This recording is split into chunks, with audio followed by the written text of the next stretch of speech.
സുഹൃത്തുക്കളെ നമസ്കാരം. ഞാൻ കഴിഞ്ഞ ദിവസം കണ്ടൊരു വീഡിയോ ഉണ്ട്. 6 ദിവസമെങ്കിലും ആയി വീഡിയോ വന്നിട്ട്. ഞാൻ കഴിഞ്ഞ ദിവസമാണ് കാണുന്നത്. അതിൽ കണ്ട കുറേ ട്രോൾ വന്നപ്പോഴാണ് ഞാൻ വീഡിയോ കാണുന്നത്. അത് കണ്ടതെന്ന് വെച്ചാൽ മലയാളത്തിൽ നമ്മൾ ഒരുപാട് അധികം സ്നേഹിച്ചിരുന്നൊരു വ്യക്തി, ഈ വളരെ കാലങ്ങൾക്ക് മുൻപേ തന്നെ നമ്മൾ സ്നേഹിച്ചിരുന്നൊരു വ്യക്തി, ആകെ 4 പാട്ടെന്തോ ഉള്ളൂ ഹിറ്റായിട്ടുള്ള പാട്ട്. ആ പാട്ടേ പാടാൻ അവനെ കൊണ്ട് അറിയുകയുള്ളൂ.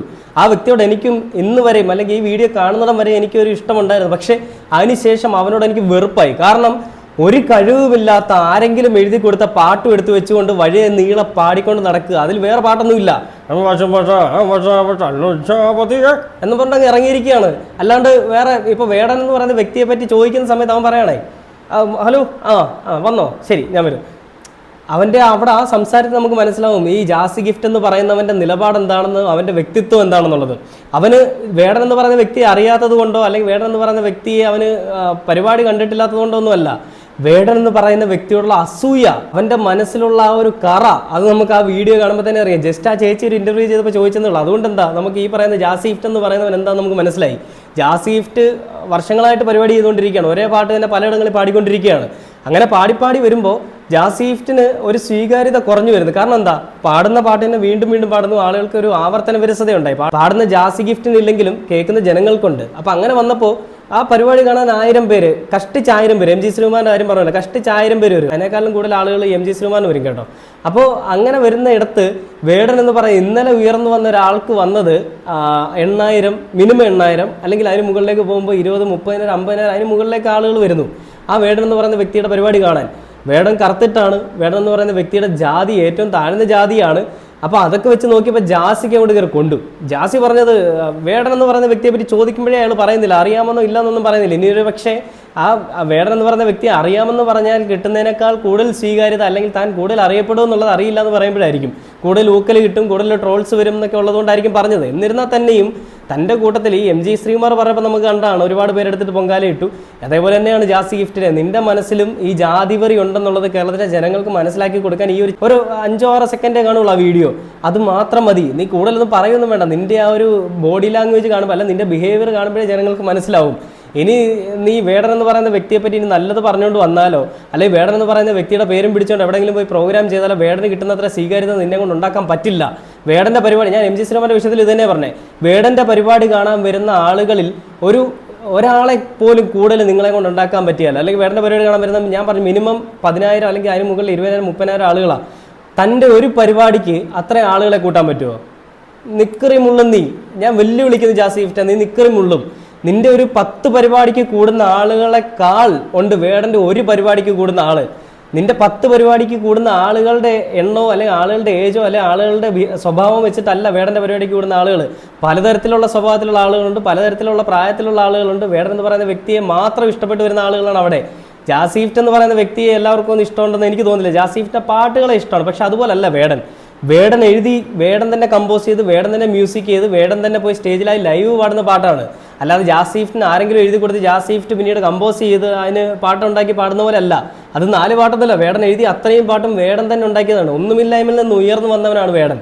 തന്നെ പോലെ ആരെങ്കിലും എഴുതി തന്നിട്ട് താൻ പാട്ടുകാരനായതുകൊണ്ട് വന്ന് ജാസി ഗിഫ്റ്റ് പാടുന്ന പോലെ പാടുന്നല്ല വേടൻ. വേടൻ പാട്ടൊന്നും പഠിച്ചിട്ടുള്ള ആളൊന്നുമല്ല. വേടൻ തൻ്റെ സമൂഹത്തിൽ നിലനിൽക്കുന്ന തന്തയില്ലായ്മ ചൂണ്ടിക്കാണിച്ചുകൊണ്ട് പാട്ട് പാടിയത്. ആ പാടുന്ന ഏത് പാട്ടുണ്ട് സമൂഹത്തിൽ നടക്കുന്ന തന്തയില്ലായ്മ ചൂണ്ടിക്കാണിക്കുന്നത്? ലജ്ജാവതിയെ നിന്റെ കള്ളക്കട്ട കണ്ണിൽ. അതിലെവിടെയാണ് സമൂഹത്തിൽ നടക്കുന്ന കൊള്ളരുതായ്മ? ആരെങ്കിലുമൊക്കെ എഴുതി തന്നു വെച്ച് പാടാനല്ലാതെ സ്വന്തമായിട്ട് വല്ലതും ചെയ്യാൻ കഴിവുണ്ടെങ്കിൽ ആ കഴിവിനെ ആ കഴിവ് വെച്ചിട്ടാണ് നിങ്ങൾ പറയുന്നതെങ്കിൽ ഞങ്ങൾ കേരളത്തിലെ ജനങ്ങൾ അംഗീകരിക്കാം. ഒരു കഴിവും ഇല്ലാതെ ചുമ്മാ വന്നിട്ട് വേടൻ എന്ന് പറയുന്ന വ്യക്തി അറിയില്ല എന്നൊക്കെ പറഞ്ഞുകൊണ്ട് പോകുന്ന നാണക്കേടാണ് കേട്ടോ. ഷെയിം ഷെയിം പപ്പി ഷെയിം എന്ന് വേണമെങ്കിൽ പറയാം. ഞാൻ ആ വീഡിയോ ഒന്ന് പ്ലേ ചെയ്യാം. ജാസ് ചേട്ടാ, ഇപ്പോൾ ഈ ഒരു സമയത്തെ യൂത്ത് ഐക്കണാണ്, റാപ്പ് മ്യൂസിക്കിൽ യൂത്ത് ഐക്കണാണ് ഡെപ്സിയും അതുപോലെ വേടനൊക്കെ. ഇപ്പോൾ വേടൻ്റെയൊക്കെ മ്യൂസിക്കിൻ്റെ ഒരു പ്രധാന ഒരു പ്രത്യേകത, അയ്യോ സമയമായി 6 മണിക്കാ. അതാണ് സെൻസ് ഓഫ് ഹ്യൂമർ. അവന്റെ വലിയ പ്രദർശനം തുടങ്ങി. ഹലോ, ആരാണ് ഇതൊക്കെ മൈൻഡ് ചെയ്യാൻ വരുന്നത്? നിന്നെ പോലുള്ള വാണങ്ങളൊക്കെ കാണിക്കുന്ന ആരും മൈൻഡ് ചെയ്യാൻ? കുറെ കേട്ടോണ്ട് ചിരിക്കാൻ കുറെ വാണങ്ങളും. എന്തൊരു കഷ്ടഭാഗ്യമാണ്.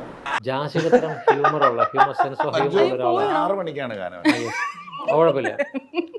അല്ല, ഇത്രയും സെൻസ് ഓഫ് ഹ്യൂമർ ഉള്ള ഒരാളില്ല കേട്ടോ. സത്യം അല്ലേ? ഞാൻ പല അല്ല അല്ല ജാസി അവിടെയാണ് നമ്മള് ജാസിയേട്ടന്റെ കൗണ്ടറിംഗ് എന്ന് പറഞ്ഞാൽ പക്ഷെ ഒറ്റ കുഴപ്പമുള്ളൂ ജാസിന് ഈ ക്യാമറ ഒക്കെ മാറ്റി വെച്ച് വെച്ചോ. ഇതിനകത്ത് അല്ല ഇതിനകത്ത് ഒരു സിറ്റുവേഷൻ ഉണ്ട്, ഒരു സിറ്റുവേഷൻ, അതായത് ഈ നമ്മുടെ പബ് ക്രോളിംഗ് എന്ന് പറഞ്ഞ സിറ്റുവേഷൻ ഉണ്ട്. അതായത് ഒരു പബ്ബിൽ നിന്ന് വേറൊരു ഈ ഇരിക്കുന്ന 4 എണ്ണത്തിനും ഭയങ്കര സെൻസ് ഓഫ് ഹ്യൂമറാണ്. അതുകൊണ്ടാണ് ആദ്യത്തെ ഒരു സിനിമ വന്നതിന് ശേഷം പിന്നെ കാണാത്തത്. ഇടയ്ക്ക് എവിടേക്കോ സിനിമയിലേ ഉള്ളൂ. ഈ കൈലാഷ് ആണെങ്കിൽ ടിനി ടോം സ്വന്തം സൗണ്ടിൽ തന്നെ മമ്മൂട്ടിയുടെ സൗണ്ട് ചെയ്യും. അത്രയ്ക്ക് അസാധ്യ കലാകാരനാണ്. ഇനി മോഹൻലാലിൻ്റെ സൗണ്ട് ചെയ്താലോ, അതും സ്വന്തം സൗണ്ടിൽ. ഇത്രയും വലിയൊരു കലാകാരൻ കേരളത്തിൽ വേറെ ഇല്ല. അങ്ങനെയുള്ളൊരു വ്യക്തിയാണ് ഇരുന്നുകൊണ്ട് വേടൻ എന്ന് പറയുന്ന വ്യക്തിയെ പറയുമ്പോൾ ചിരിക്കുന്നത്. നാണം ഉണ്ടോടാ നിനക്കൊക്കെ? സ്വന്തമായിട്ട് വല്ല കഴിവുണ്ടോ? കൈലാഷിന് എന്തെങ്കിലും ഇച്ചിരെങ്കിലും അഭിനയിക്കാൻ അറിയാമെന്ന് പറയാം. നിനക്ക് എന്തെങ്കിലും കഴിവുണ്ടോ ടിനി ടോമേ? ഒരു സൗണ്ട് മര്യാദയ്ക്ക് ചെയ്യാൻ നിന്നെ കൊണ്ട് അറിയും. ഇന്നത്തെ കൊച്ചു പിള്ളേർ വരെ വന്നിട്ട് പരിപാടി ചെയ്യുന്നു. അത്രയും പോലും എത്തിയിട്ടില്ല. എന്നിട്ടാണ് വന്നിരുന്ന് വേടനെ പറയുമ്പോൾ കിടന്ന് കിണിക്കുന്നത് സൈഡിൽ ഇരുന്നുണ്ട്. ജാസി ഗിഫ്റ്റിനോ നാണോ ഇല്ലാന്ന് കേരളത്തിൽ ജനങ്ങൾക്ക് മനസ്സിലായി. നിനക്കൊക്കെങ്കിലും ഇത്തിരി വ്യക്തിത്വം വേണ്ടേ? എന്നിട്ട് സെൻസ് ഓഫ് ഹ്യൂമർ ഭയങ്കരമാണ് ജാസി ഗിഫ്റ്റിന്. അവൻ്റെ സെൻസ് ഓഫ് ഹ്യൂമർ ഭയങ്കരമായിരിക്കും, നിങ്ങൾ പറഞ്ഞാൽ ശരിയാണ്. പക്ഷേ വകതിരിവ് വട്ടപൂജ്യം, തിലകൻ പറയുന്ന പോലെ വകതിരിവ് വെറും വട്ടപൂജ്യമാണ്. ആ വട്ടപൂജ്യം ഇനി അവൻ അധികം എങ്ങും ഉണ്ടാവില്ല. വേടൻ എന്ന് പറയുന്ന വ്യക്തി കത്തിക്കയറി വന്നപ്പോൾ കയറി അങ്ങോട്ട് കുശുമ്പ്, വേടൻ എന്ന് പറയുന്ന വ്യക്തി അങ്ങോട്ട് കയറി വന്നപ്പോൾ അവനങ്ങോട്ട് കൊണ്ടില്ല, അല്ലെങ്കിൽ ദഹിച്ചില്ല. അതിൻ്റെ വിഷമം കൊണ്ട് കാണിച്ചു കൂട്ടുന്ന പ്രദർശനങ്ങളൊക്കെയാണെന്ന് കേരളത്തിലെ ജനങ്ങൾക്ക് മനസ്സിലാവും. അപ്പോൾ നമുക്ക് ബാക്കിയൊന്നും കണ്ടുനോക്കാം. വേറൊരു പബ്ബിലേക്ക് പോയി, അവിടുന്ന് വേറൊരു പബ്ബിലേക്ക് പോയി, ഇങ്ങനെ പാട്ടുകളെ മുഴുവൻ ഇങ്ങനെ കണക്ട് ചെയ്തിട്ടൊരു സിറ്റുവേഷൻ ഉണ്ട്. ഏറ്റവും ജാസയ്ക്ക് ചലഞ്ചിങ് ആയിട്ടുള്ള അതായിരുന്നു. കാരണം മാർഗഴിയെ ഒരു മെലോഡിയസ് ആയിട്ടുള്ള സോങ് ആണ്. പക്ഷെ പബ് ക്രോളിംഗ് എന്ന് പറയുന്ന ഒരു സോങ് ഉണ്ട്. അത് ഈ ലജ്ജാവതി അല്ലെങ്കിൽ നമ്മൾ ഫോർ ദി പീപ്പിളിലെ പാട്ടുകളിലൊക്കെ അപ്പുറത്ത് ഇന്നത്തെ പ്രസന്റ് ഒരു മൂവാണ്. അതെങ്ങനെ കമ്പോസ് ചെയ്യുന്നുള്ള എനിക്ക് എപ്പോഴും കണ്ടില്ലേ? ആ ചോദിച്ച ചോദ്യത്തെ വേറെ സൈഡിലേക്ക് അങ്ങ് മാറ്റി. അതിനെപ്പറ്റി പറയാൻ നിലപാടില്ല, അല്ലെങ്കിൽ അതിനെപ്പറ്റി പറയാൻ അറിയില്ല. അതിനെപ്പറ്റി ചോദിക്കേണ്ട ആവശ്യമില്ലായിരുന്നു. എൻ്റെ പൊന്ന അവതാരക ഇവന്മാരുടെ അടുത്ത്. ഇവന്മാർക്ക് എന്ത് കഴിവാണുള്ളത്? സ്വന്തമായി എഴുതി സ്വന്തമായി പാട്ട് പാടി തൻ്റെ അനുഭവങ്ങൾ ജനങ്ങൾക്കിടയിലേക്ക് കൊണ്ടുവന്ന് പറയാൻ ശ്രമിക്കുന്ന വേടനെയും ആരോ എഴുതി കൊടുത്തത്, ആരോ ചവച്ച് തുപ്പി കൊടുത്തത് എടുത്തിട്ട് ചവയ്ക്കുന്ന ജാസി ഗിഫ്റ്റിനെ തമ്മിലാണ് നിങ്ങൾ കമ്പയർ ചെയ്തത്. വേടൻ എന്ന് പറയുന്ന വ്യക്തി ജനഹൃദയങ്ങളിൽ എന്നേ കയറിക്കഴിഞ്ഞു. ഈ ലജ്ജാവതിയൊക്കെ എത്രയോ തവണ പാട്ടുകളിൽ ടി വികളിലൊക്കെ വന്നതിന് ശേഷം, അല്ലെങ്കിൽ റീൽസിൽ വന്നതിന് ശേഷം ജനങ്ങൾ ശ്രദ്ധിച്ചു തുടങ്ങിയത്, അല്ലെങ്കിൽ ഈ ജാസി ഗിഫ്റ്റൊക്കെ അറിയപ്പെടും. ഇല്ല, വേടൻ എന്ന് പറയുന്ന വ്യക്തിയുടെ പാട്ട് ഒരൊറ്റ പാട്ടിൽ, വേടൻ്റെ ചാനലിൽ കയറി നോക്കി അറിയാൻ പറ്റും.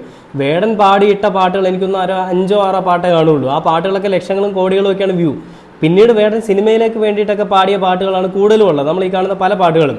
അപ്പോൾ വേടൻ എന്ന് പറയുന്ന വ്യക്തി സ്വന്തമായി എഴുതി സ്വന്തമായി കമ്പോസ് ചെയ്തൊരു പാട്ടെന്ന് പറയുമ്പോൾ അതിനെ അതിനെ ആരുമായിട്ടും കമ്പയർ ചെയ്യാൻ പറ്റില്ല. അത് എഴുതുന്ന ഒരാൾ, എഴുതി പാടുന്ന ഒരാളായിട്ട് വേണമെങ്കിൽ കമ്പയർ ചെയ്തോ. പക്ഷേ ഈ ജാസീഫിനെ പോലുള്ളവന്മാരെ വെച്ചൊന്ന് കമ്പയർ ചെയ്യല്ലേ. അത്രയ്ക്കൊന്നും തരം താഴ്ന്നിട്ടില്ല ഞങ്ങളുടെ വേടൻ. ഞങ്ങളുടെ വേടൻ മുത്താണ്. കേരളത്തിലെ ജനങ്ങൾക്കറിയാം വേടൻ ആരാണെന്ന്. ഇവന്മാരുടെ ഒന്നും വായിരിക്കും നമുക്ക് കേൾക്കേണ്ട ആവശ്യമില്ല. ജാസീഫ് എന്ന് പറയുന്നവൻ്റെ വലിയ അംഗീകാരമൊന്നും വേടന് വേണമെന്നില്ല. കാരണം ജാസീഫ്റ്റ് ആരാ അതിന് അംഗീകാരം കൊടുക്കാൻ? അവൻ എന്തെങ്കിലും കഴിവുണ്ടോ? ആരെങ്കിലും പാടി ജാസീഫിന് ഈ ലജ്ജാവതിയെ പാടിയ പാട്ടുകളല്ലാതെ, ആ ഒരു സൗണ്ടിലല്ലാതെ വേറെ സൗണ്ടിൽ പാടാൻ പറ്റുമോ? പറ്റില്ല. അപ്പോൾ ഒരു കലാകാരനായി കഴിഞ്ഞാൽ അയാൾക്ക് എല്ലാ സൗണ്ടിലും അല്ലെങ്കിൽ എല്ലാ രീതിയിലും അയാൾക്ക് പാടാൻ, അല്ലെങ്കിൽ സമൂഹത്തിൽ കൂടുള്ള ഒരു കലാകാരൻ എന്ന് പറഞ്ഞാൽ അങ്ങോട്ടും ഇങ്ങോട്ട് അസൂയില്ലാത്തവനെന്നാണ് അതിൻ്റെ അർത്ഥം. അങ്ങനെ ആയിരിക്കണം കലാകാരൻ. അപ്പോൾ ഒരാൾ തൻ്റെ കൂട്ടത്തിൽ വളർന്നു വരും, അല്ലെങ്കിൽ തന്നെ പോലെ ഒരാളുണ്ടെങ്കിൽ അവരെ അംഗീകരിക്കാൻ പഠിക്കണം. അങ്ങനെ അല്ലാത്തവൻ ഒരിക്കലും ഒരു കലാകാരനല്ല. അവൻ വെറുതെ എന്തോ ആരെങ്കിലുമൊക്കെ പറഞ്ഞതിൻ്റെ പേരിൽ അങ്ങോട്ടും ഇങ്ങോട്ടൊക്കെ കയറി പോയി പരിപാടി നടത്തുന്നു എന്നുള്ളതല്ലാതെ അവൻ ഈ കൂടെ നിൽക്കുന്നവരെ അംഗീകരിക്കാൻ പറ്റാത്തവനാണെന്നുണ്ടെങ്കിൽ അവനെ ശുദ്ധമായൊരു കലാകാരൻ്റെ കൂട്ടത്തിൽ കൂട്ടാൻ പറ്റില്ല. ഒരു കലാകാരൻ ഒരിക്കലും ഒരു അസൂയ ഉണ്ടാകുന്നവനല്ല. പക്ഷേ ജാസീഫിൻ്റെ വിഷയത്തിൽ ജാസീഫ്റ്റ് പറഞ്ഞ നിലപാട്, പിന്നെ അതിനുശേഷം പുലിയൂർ എന്നൊക്കെ പറഞ്ഞിട്ട് ഏതോ ഒരു കിഴങ്ങൻ വന്നു. പിന്നെ ഈ നമ്മുടെ ഒരു സംവിധായകനുണ്ടല്ലോ, അവനും ഇറങ്ങി. ഇവന്മാരോടൊന്നും ഒന്നും പറയാനില്ല. നിന്നോടൊക്കെ നമസ്കാരം, അത് ഏത് വിരലുകൊണ്ടിയ നമസ്കാരം പറയണം എന്നുള്ളത് കേരളത്തിലെ ജനങ്ങൾക്ക് മനസ്സിലാവും. നിന്നോടൊന്നും പ്രത്യേകിച്ചൊന്നും പറയാനില്ല. എന്നാലും വേടൻ എന്ന് പറയുന്ന വ്യക്തി അറിയില്ലെങ്കിൽ കുഴപ്പമൊന്നുമില്ല. പക്ഷേ വേടനെ ഈ പറയുന്ന രീതിയിലേക്ക് കരിവാരിത്തേക്കാന്ന് പറഞ്ഞുകൊണ്ട് മുന്നിലേക്ക് വന്നിട്ട് സംസാരിക്കുമ്പോൾ അതിൽ കൂടി റീച്ച് ഉണ്ടാക്കാൻ നോക്കുന്ന നിന്നെപ്പോലുള്ളവന്മാരാണെന്നുള്ളത് ഞങ്ങൾക്ക് എല്ലാവർക്കും മനസ്സിലാവും.